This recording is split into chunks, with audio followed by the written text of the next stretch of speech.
Lembaga Perlindungan Saksi dan Korban atau LPSK mengungkap terdapat risiko ancaman terhadap keluarga dari anak perempuan berinisial FA, 16 tahun, yang menjadi korban pembunuhan anak bos Prodia. FA merupakan remaja wanita korban pembunuhan disertai persetubuhan yang dilakukan anak bos Prodia, yakni Arif Nugroho, dan tersangka lain yakni Muhammad Bayu Hartanto di Senopati, Jakarta Selatan.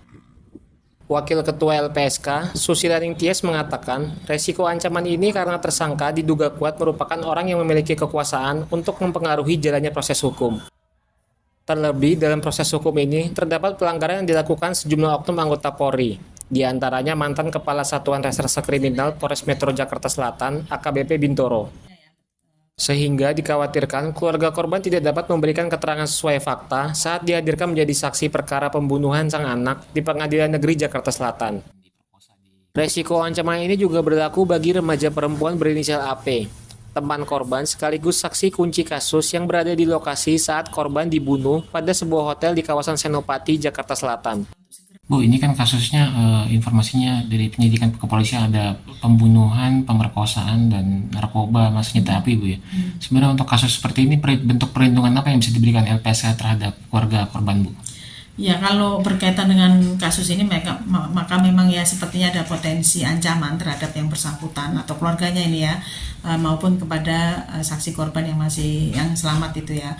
Nah, ancamannya kan bisa dari berbagai pihak ya, karena mengingat yang diungkap ini adalah orang yang punya kuasa dan yang pasti punya modal yang besar gitu ya. Jadi potensi ancamannya juga besar gitu. Apalagi sebenarnya ya kalau ditelisik dari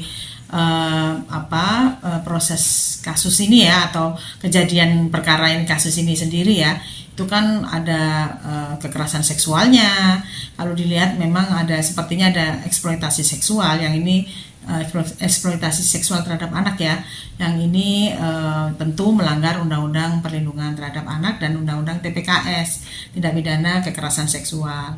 Termasuk juga ada pembunuhan, terus kemudian ada penggunaan senjata api ya yang dilarang. Seperti itu ya, saya melihat memang sepertinya kasusnya banyak gitu ya yang terkait dengan kasus ini, dan potensi ancamannya pasti juga akan besar, apalagi mengungkap adanya penegak hukum yang juga bermain atas kasus ini. Berarti seandainya nantinya pihak keluarga korban mengajukan bentuk perlindungan itu bisa mungkin pengamanan fisik atau pendampingan psikologis atau restitusi seperti itu, Bu? Ya, bisa saja ya, kita belum menelaah lebih lanjut ya. Memang kalau ada ancaman kita bisa berikan perlindungan secara fisik kepada keluarga korban ataupun korban yang selamat ya.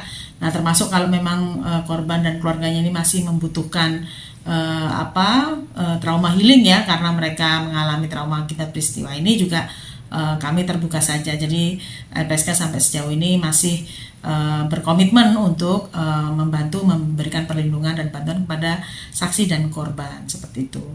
Download Tribun X sekarang, menghadirkan lokal menjadi Indonesia.